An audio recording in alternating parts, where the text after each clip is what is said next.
আপনারা দেখছেন the PD news, সোজা কথা সহজভাবে। গোর্খাল্যান্ডের স্থায়ী সমাধানের জন্য ভারতীয় জনতা পার্টি বদ্ধপরিকর। এই বিষয় নিয়ে তৃণমূল কংগ্রেস অযথা রাজনীতি করছে। সোমবার একটি সাংবাদিক সম্মেলনে এসে রাজু বিস্তা এমনটাই জানালেন। তিনি জানান, বিগত 10 বছর ধরে পাহাড়ের বিষয় নিয়ে রাজ্য সরকার রাজনীতি করছে, কিন্তু কোনো স্থায়ী সমাধান করছে না। বিজেপি পাহাড়ের বিষয় নিয়ে স্থায়ী সমাধান করবে, তা তাদের নির্বাচনী সংকল্পপত্রে ঘোষিত হয়েছিল। তিনি আরো বলেন, কেন্দ্রীয় সরকারের তরফ থেকে পাহাড়ের সমস্যা নিয়ে বৈঠক ডাকা হয়েছিল, তাতে রাজ্য সরকার অংশগ্রহণ করেননি। তবে তিনি আরো বলেন যে পাহাড় নিয়ে যেন নির্বাচনের আগে রাজনীতি না হয়। तो आज एक विधानसभा चुनाव आने वाला है। इस टाइम में ये गोरखालैंड मुद्दा से बाहर और पॉलिटिकल पार्टी जो शोर मचा रहे हैं, आप क्या बोलेंगे? ऐसा है, ये शोर अक्सर चुनाव में पिछले 100 साल से गूंज रहा है और जब जब चुनाव आता है टीएमसी एक राजनीति करने का पूरी तरह प्रयास करती है।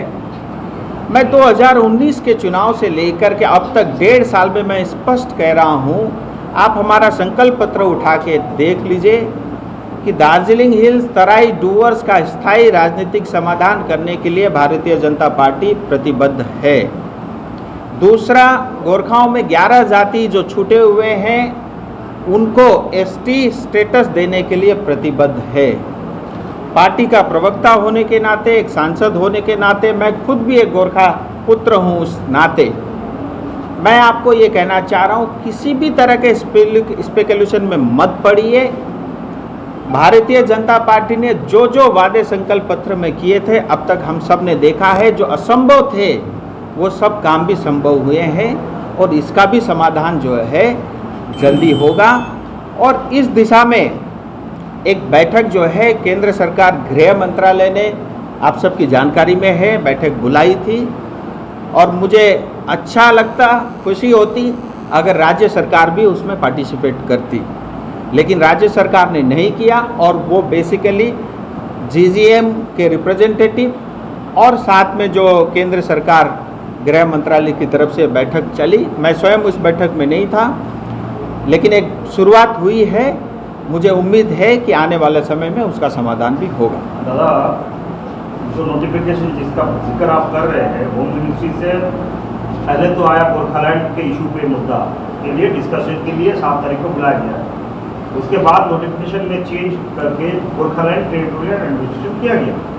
इसमें ना अभी दादा ने बोला कि कोई पार्टिसिपेशन नहीं था, ना स्टेट गवर्नमेंट से, ना मोर्चा के जो जीजीएम अनिल थापा या बिना तमाम जो रेबल्स है, ये लोग भी नहीं आए। तो देखिए, आप लोग जैसे अभी आपके लीडरशिप ने कहा कि हम लोग जो है आपको क्या लगता है कि आप लोग यूटी के तरफ जा रहे हैं? Because UT is the only solution according to the other political parties including the people of hills. दादा, स्पेकुलेशन पे मत जाइए, अभी समय है, धैर्य रखिए, पेशेंस रखिए। इतना मैं जरूर कहना चाहता हूँ, गोरखा कोई वोट बैंक नहीं है। बार बार चुनाव के समय में फुटबॉल की तरह कभी इस तरफ कभी उस तरफ खेलना ये ठीक नहीं है। और जहाँ तक आप पत्र की बात करते हैं, ये केंद्र सरकार में गृह मंत्रालय आपको जवाब देगा कि पहला विषय गोरखालैंड था, दूसरा जीटीए था।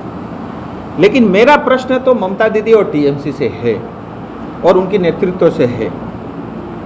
अगर आपको गोरखालैंड से परहेज था, जब जीटीए सब्जेक्ट लिख करके आया फिर भी आप मीटिंग में क्यों नहीं गए? तो ये बात स्पष्ट है, आप कुछ भी कह लो, टीएमसी गोरखा के प्रति कभी भी ईमानदार ना तो आज तक थी, न भविष्य में रहेगी। ये बात तो मैं दावे के साथ कह सकता हूं।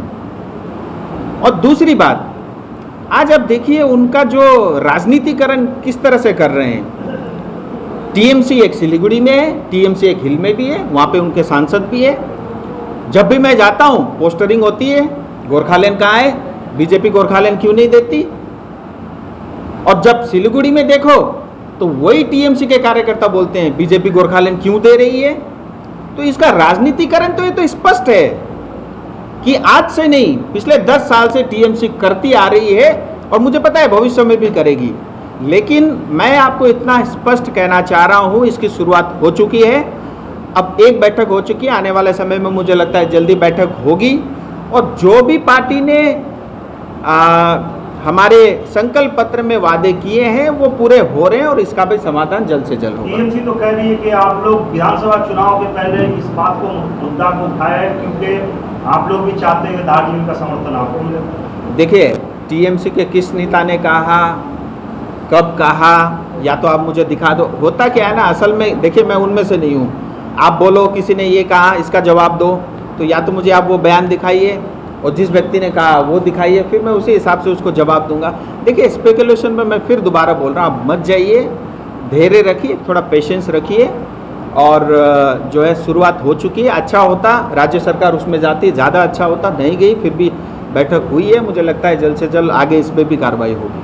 राजू जी, ये जीटीए और जो है जो पहले टीजीसी था, उनके जो कंडक्ट लेवल जो काम कर रहा है 10 साल से ज़्यादा हो गया, उसको परमानेंट अभी तक नहीं हुआ। ऐसा इस मुद्दे में इस बार पश्चिम बंगाल का चीफ मिनिस्टर आके ये बात बता दिया कि government under the financial crisis, so it not permanent any one two mister.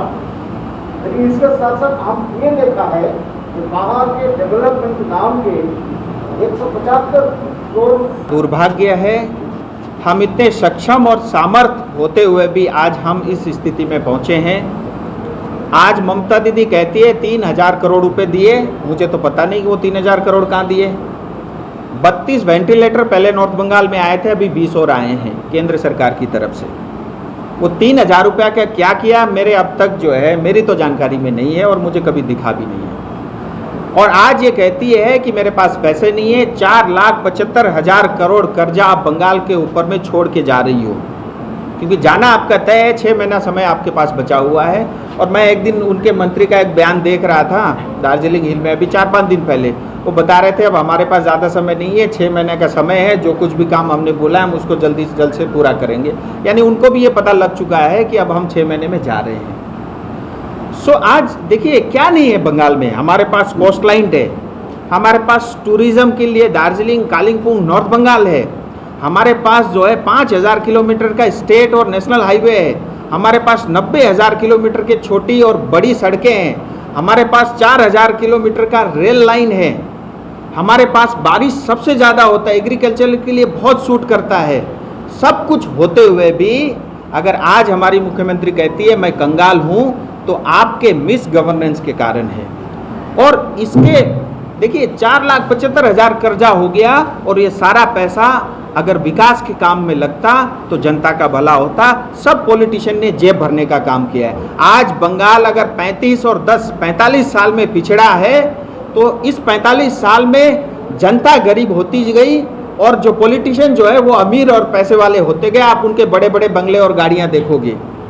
GTA चलाने वाले जो हवाई चप्पल पहन के घूमते थे, आप बड़े बड़े बोलेरो गाड़ी में आज घूमते हो। सब पैसा कहाँ से आया? और रही बात 175 करोड़ रुपया, आज तक किसी सरकार ने चेक काट के किसी बॉडी को 175 करोड़ देते हुए देखा है आपने? ये सब झूठा है। मुझे लगता है कोई पुराना एरियर बचा होगा, उसका कुछ पैसा देना होगा, अनाउंस किया, थोड़ा बहुत दे दा के खत्म करेंगे। 30 साल में हिंदुस्तान में कहीं भी ऐसी बॉडी ऑटोनोमस या सेमी ऑटोनोमस बॉडी आपको नहीं दिखेगी, चाहे वो दार्जिलिंग हिल काउंसिल हो, चाहे जीटीए हो, जहाँ पे कर्मचारी 30-35 साल से काम कर रहे हैं और वो जो है वो परमानेंट भी नहीं है। और ऊपर से आकर के इतने निराशावादी बयान जो है मुख्यमंत्री देती है, मुझे लगता है उनको थोड़ा संवेदनशील होने की आवश्यकता है। ये उनकी जो पूरी की पूरी यात्रा मैं दिल्ली में रहते हुए अच्छे से देख रहा था, बहुत ही निराश करने वाला था। सिलीगुड़ी में रही 2 दिन तक, बट सिलीगुड़ी को जीरो, कोई भी अनाउंसमेंट। इतना कह देती हम महानंदा और बालासिन की सफाई कर देते तो भी मैं मान लेता। इतना कह देती कि हम ट्रैफिक की जो समस्या है उसको ठीक कर देते। और एयरपोर्ट की बात करती है, 6 साल पहले केंद्र सरकार ने अनाउंसमेंट कर चुकी है कि हम 650 करोड़ रुपए खर्च करेंगे। और इतना ही नहीं, हिंदुस्तान में पहली बार किसी एयरपोर्ट को एयरपोर्ट अथॉरिटी ऑफ इंडिया ने 25 करोड़ रुपया देने के लिए कहा है कि हम जमीन के लिए पैसा भी देंगे। आप इतिहास उठा के देख लीजिए, आज तक कहीं भी एयरपोर्ट अथॉरिटी ऑफ इंडिया ने किसी भी सरकार को जमीन खरीदने के लिए पैसा नहीं दिया। पहली बार वो बंगाल में दिया, उसके बावजूद भी आज जो है आज तक जमीन हैंडओवर नहीं किया। आज दुर्दशा देखिए बागडोगरा एयरपोर्ट की, हिंदुस्तान में सेकेंड सबसे बिजीएस्ट एयरपोर्ट है, 37 फ्लाइटें रोज उतरती है, चढ़ती है और अपनी कैपेसिटी से 4 गुना ज़्यादा क्षमता में जो है आज वो काम कर रही है। लेकिन उसके बावजूद भी 6 साल हमको इतना पीछे धकेल दिया। अगर 6 साल पहले ये काम होता, आज तक जो है एयरपोर्ट बन के खड़ा होता और कितना टूरिज्म एक्टिविटी बढ़ता। और मैं केंद्र सरकार से और प्रेशर करके मैं चाहता कि इंटरनेशनल फ्लाइट भी यहाँ से ऑपरेट हो। मान लीजिए किसी को ईस्ट की तरफ से आना है, बैंकॉक से लेकर के ऑस्ट्रेलिया, न्यूजीलैंड से, इस तरफ से सिंगापुर से आना है, तो बेचारा उसको पहले दिल्ली पहुँचना पड़ता है, फिर वापस बागडोगरा आना पड़ता है। सो उसका समय बचेगा, उसका पैसा बचेगा, हमारा टूरिज्म बढ़ेगा, हमारे युवाओं को नौकरी मिलेगी। आज देखिए जो हमारे पश्चिम बंगाल के युवा सबसे ज़्यादा देश के अलग अलग हिस्सों में जा कर के काम करते हैं रोजगार के लिए। लेकिन अब वो कोविड के समय सब डर के घर वापस आ गए हैं। अभी वो कुछ चले भी गए, कुछ यहीं हैं। अब इस समय हमारी जिम्मेदारी बनती कि हम उनको नौकरी देते। आज हो क्या रहा है, हमने 10 लाख से ज़्यादा जॉब कार्ड बना दिए मनरेगा में। वो पैसा सारे जो हमारे पॉलिटिकल पार्टियाँ, जो हमारे कैडर्स है, उनके जेब में जा रहा है।